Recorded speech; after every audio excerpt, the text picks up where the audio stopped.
Good afternoon and welcome to the Tameside Reporter Football Preview Show. I'm your host Tom Gregan and joining me as always is our resident sports reporter Mark Phillip. Mark, you okay? Yeah, not too bad thanks. A little bit chilly but all good.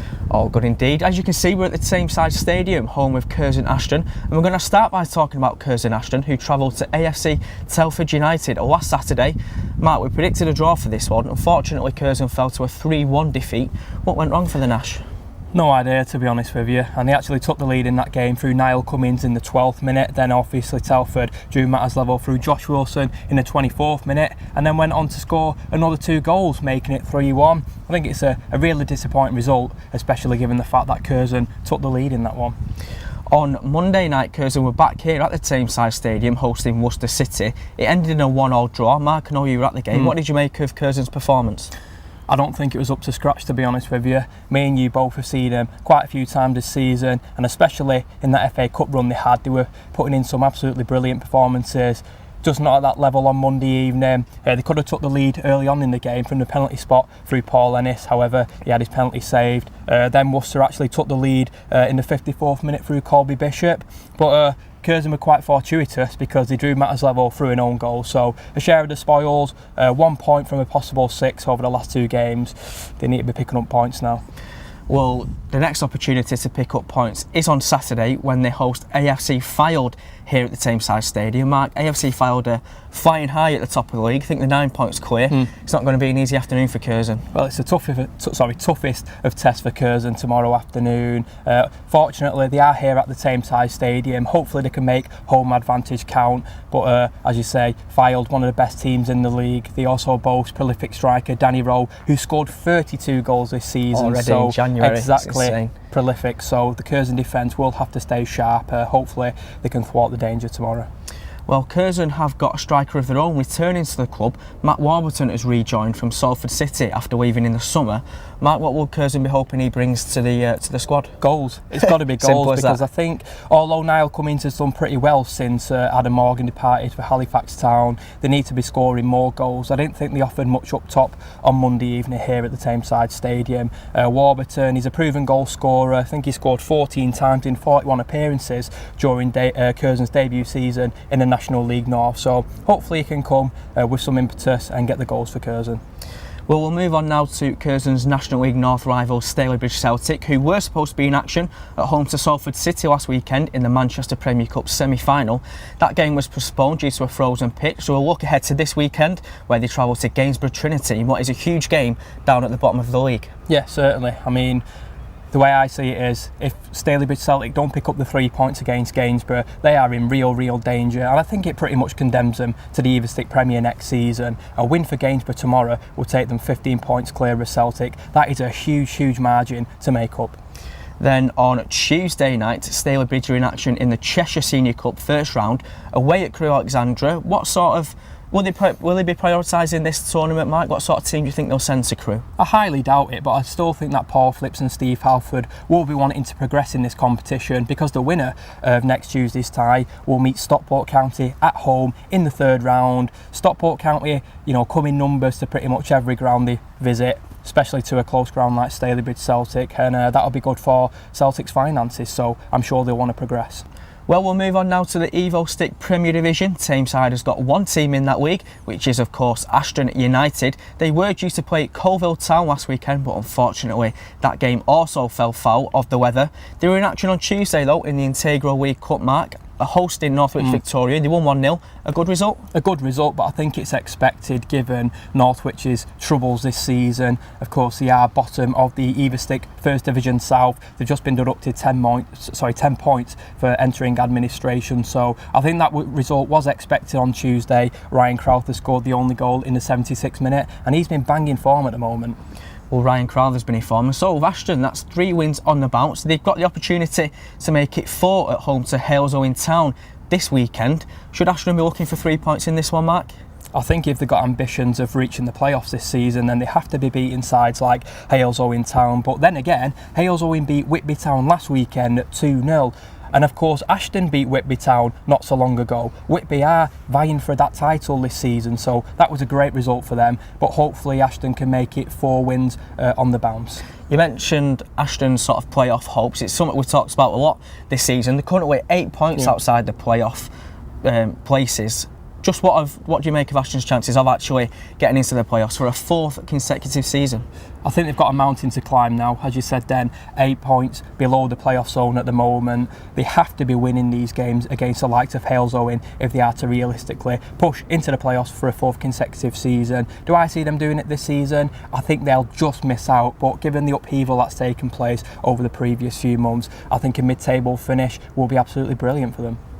Well, we'll move on now to the Evo Stick First Division North. We'll start with Droylsden, who picked up 2 great results last week. It started off on Saturday away at Trafford, where they drew 1-1, and then on Tuesday night they beat Mossley 4-3 in a rearranged derby game. A brilliant week for Droylsden, Mark.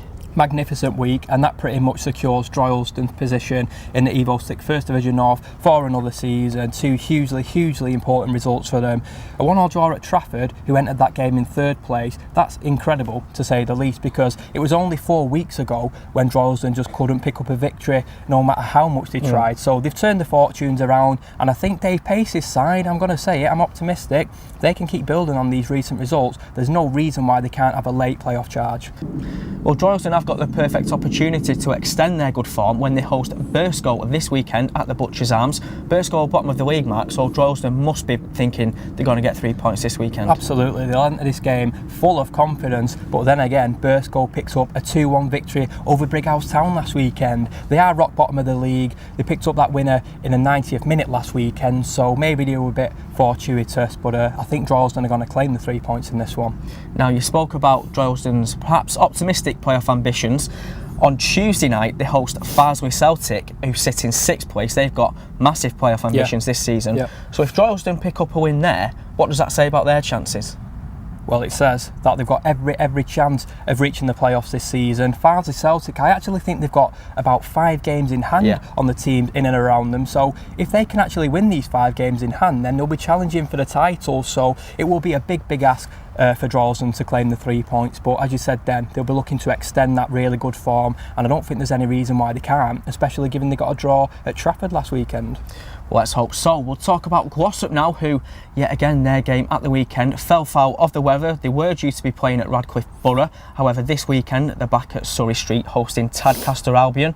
What do you make of Glossop's chances in this one? Got every chance, because to be honest, Tadcaster started the season under Billy Miller really well. Of course, they were promoted from the division below, entered the season full of confidence, took that momentum into the campaign, started off really well. However, they phased out recently, and it's not beyond the realms of possibility that they might be dragged into a relegation fight. So hopefully it'll be the 3 points for the Hillman tomorrow. And then on Tuesday, Glossop travel to Gresley in the Derbyshire Senior Cup quarter final. Obviously, the Tadcaster game is the priority this week for Glossop, but you expect them to get a result at Gresley, surely?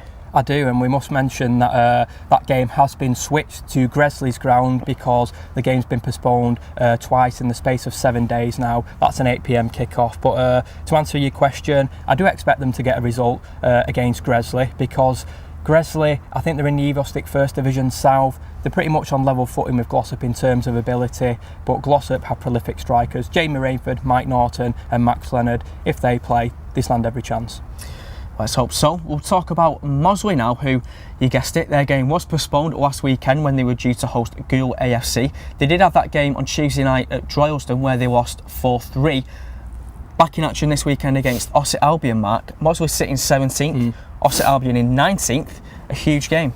A huge game, and especially if Mossley want to move away from that relegation zone. I know there's quite a cushion in terms of points from them and the relegation zone at the moment. However, they need to be picking up points against Ossett, and they need to capitalise on their weakness. They were beaten 5-0 by Prescott Cables last weekend, who actually, you know, they've got the worst defensive record in the league. I think Mossley have got the third worst defensive record in the league. They've also got the second highest goal scoring record, so I think that tells its own story, really. So you're saying if Mossley are going to push up the league, avoid relegation, all they need to do is shore up the defence? Absolutely, but easier said than done. I'm sure that if Peter Bandon, Lloyd Morrison could shore up the defence, they will have done it by now. Not going their way at the moment, but I still think they'll be safe this season based on the fact that these other teams below them are conceding so many goals. Just another piece of news on Mosway. It's been announced that the Mosway 10K will be taking place on Sunday the 16th of July this year. You can enter now at mosway10k.com and all proceeds raised does go to the club. So we'll move on to the last team in the Evo Stick First Division North, which is Hyde United. Yet another game postponed last weekend when they were supposed to go to Kendal Town. So we'll look ahead to the game this weekend. They host Prescott Cables. As you said, they got a good result last weekend. So what are you thinking on this one? Well, my prediction is a 2-2 draw. 2-2 draw. But I think that'll be quite a decent result for Hyde. Maybe not in the long term, but in the short term, just to get a point on the board would be fantastic for the Tigers. As you said, Prescott beat Ossett Albion 5-0 last weekend. They'll enter this game full of confidence. And a victory for Prescott would actually take them level on 29 points with Hyde. So it is an important game. It's not a season definer, but as I said then, I think it is quite important for Hyde to claim a point at least. If you look at Hyde's game on Tuesday, they're away at Ramsbottom. Does that make the game on Saturday more of a must-win, would you say? Because I think they're going to struggle to pick something up at Ramsbottom. Well, you look at Ramsbottom recent form, much like Droylsden, they've collected 14 points from the previous 8 games. They were really struggling before Christmas. They've found form. They are now realistically secure in this league for another season. It will be a difficult game, but one that I'm sure Hyde will be going to win. Well, good luck to all our teams who are in action this weekend and in the week. We'll just run through the fixtures for you now. In the National League North, Curzon Ashton are in action at the Tameside Stadium, hosting top of the table AFC Fylde, whereas Stalybridge Celtic travel to Gainsborough Trinity in a relegation battle. In the Evo Stick Premier Division, Ashton United are at home to Halesowen Town, and we've got 4 teams in the Evo Stick First Division North. Droylsden hosts bottom of the table Burscough. Glossop are at home to Tadcaster Albion. Mosway are the only team who are away. They're at Ossett Albion, and Hyde host Prescott Cables. There are 4 games on Tuesday. 2 of them are in the Evo Stick First Division North. Droylsden at the Butchers Arms again, hosting Farsley Celtic, whereas Hyde United travel to Ramsbottom. And then Stalybridge Celtic are in action in the Cheshire Senior Cup first round at Crewe Alexandra, where in the Derbyshire Senior Cup quarter final, Glossop travel to Gresway.